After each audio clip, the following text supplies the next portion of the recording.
കൊല്ലത്തേക്ക് കൂടി പോവുകയാണ്. ഷമീർ അബ്ദുൾ ഉണ്ട്. ഷമീർ, കൊല്ലത്തെ സാഹചര്യം എന്താണ്?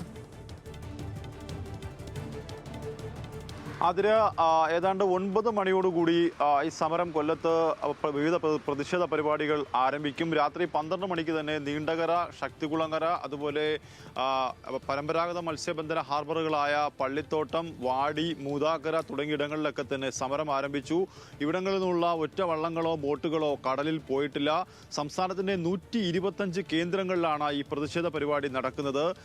കൊല്ലം പരപ്പിൽ നിന്നുള്ള ഈ ഖനനം, അതായത് കൊല്ലം പരപ്പ് എന്ന് പറഞ്ഞാൽ അമ്പലപ്പുഴ, ആലപ്പുഴ ജില്ലയിലെ അമ്പലപ്പുഴയിൽ നിന്നും കൊല്ലത്തെ വർക്കല വരെ നീണ്ടു നിൽക്കുന്ന ഭാഗത്താണ് ഈ ഖനനം ആരംഭിക്കാൻ പോകുന്നത്. അതുകൊണ്ട് തന്നെ ശക്തമായ സമര പരിപാടികൾ ഈ ഭാഗത്ത് 9 മണിയോടുകൂടി തന്നെ മത്സ്യത്തൊഴിലാളികൾ ആരംഭിക്കും.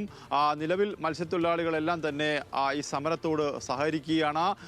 അത് സംയുക്ത മത്സ്യത്തൊഴിലാളി കോർഡിനേഷൻ കമ്മിറ്റി, അതുപോലെ ധീവരസഭ, വിവിധ ക്രൈസ്തവ സംഘടനകൾ, ലത്തീൻ സഭ, അങ്ങനെ എല്ലാ മേഖലകളിൽ നിന്നുള്ള ആൾക്കാരുടെയും വലിയ പിന്തുണയാണ് ഈ സമരത്തിന് ലഭിച്ചിരിക്കുന്നത്. കൊല്ലം തീരത്തിൻ്റെ ആവാസ വ്യവസ്ഥയ്ക്ക് തന്നെ കോട്ടം തട്ടുന്ന നടപടിയാണ് കേന്ദ്ര സർക്കാരിൻ്റെ ഭാഗത്തുനിന്ന് ഉണ്ടായിരിക്കുന്നത്. അതുപോലെ KMML, IRA തുടങ്ങിയ പൊതുമേഖലാ സ്ഥാപനങ്ങൾ ഇല്ലാതാകുന്ന തരത്തിലുള്ള മണൽ ഖനനം, അതായത് കരിമണൽ ഖനനമാണ് ഇവർ ഉദ്ദേശിക്കുന്നത്. ഏറ്റവും കൂടുതൽ കരിമണൽ നിക്ഷേപമുള്ള ഒരു സ്ഥലം കൂടിയാണ് കൊല്ലം. അതുകൊണ്ട് തന്നെ കൊല്ലത്ത് നടത്തുന്ന ഈ ഖനനത്തിനെതിരെ ഈ പ്രതിഷേധം സംസ്ഥാന വ്യാപകമായി ഏറ്റെടുത്തിരിക്കുന്നു. അത് എല്ലായിടങ്ങളിലും ഈ സമരം നടക്കുന്നു. 125 കേന്ദ്രങ്ങളിലും 9 മണിയോടുകൂടി വലിയ പ്രതിഷേധ പരിപാടികൾ നടക്കും.